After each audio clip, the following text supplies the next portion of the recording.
ኢየሱስ የሚለውን ስም ያመጣው ማን ነው? ገብርኤል ነው። አንዳንድ ሰዎች ገብርኤልን አሁን ያመጡ ስናከብር ኢየሱስን አታውቁትም ይላሉ። ደግሞ ለገብርኤል ኢየሱስን ሊያስተዋውቁት ማለት ነው። ስለዚህ ምእመናን አንድ ሰው እንደውም ኢየሱስን ለማወቅ መጀመሪያ ገብርኤልን ማወቅ አለበት። ገብርኤልን የማያውቁ ሰዎች ኢየሱስን ቤት በኩል እንዳወቁት እግዚአብሔር ይወቀው ራሱ።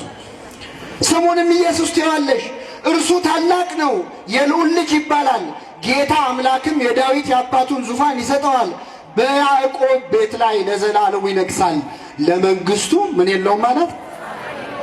አሁን ልትናገር ነው። እስቲ ስሟት እመቤታችንን። በእውነት ድምጿን ለሁላችን ታሰማል። ጸጥ ብላ ሰማችሁ። ገብርኤል መጥቶ ሰላም ሲላት ሲያመሰግናት አሁን ልትናገር ነው። ተናግሮ የማያውቅ ሰው እኮ የሚናገረው እንደው ሲበስበት ነው። ትወልጃለች ሲላት ምን አለች?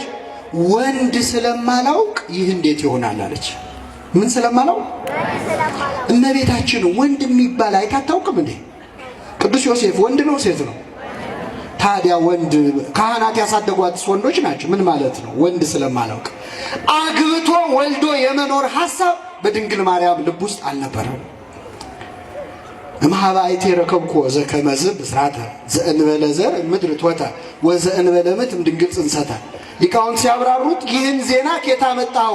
መሬት ላይ ዘር ሳይዘራ ይበቅላል የሚል ዜና፣ ሴት ሳታገባ ትወልዳለች የሚል ዜና ኬታ መጣው ማለቷ ነው ይላል። እንዴት ይሆንልኛል ወንድ ስለማላውቅ አለች።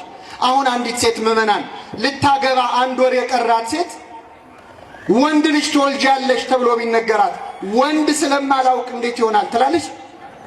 የልጁ ስሙ ማን ነው ነው የምትለው አይደል? እንዴ አመጋገቡ እንዴት ነው ነው የምትለው? የሶምሶን እናት እንዳለችው። እመቤታችን ግን አግብቶ ወልዶ የመኖር ሐሳብ አልነበራት። እንኳን አንዳንድ ደፋሮች እንደሚሉት ተራ ሰው ለመውለድ ብላ ድንግልናዋን ልታጣ ይቅርና ልዑልን ትወልጃለሽ፣ የዘላለም ንጉሥ ትወልጃለሽ ስትባል የድንግልናይስ ነገር ብላ ጠይቃለች።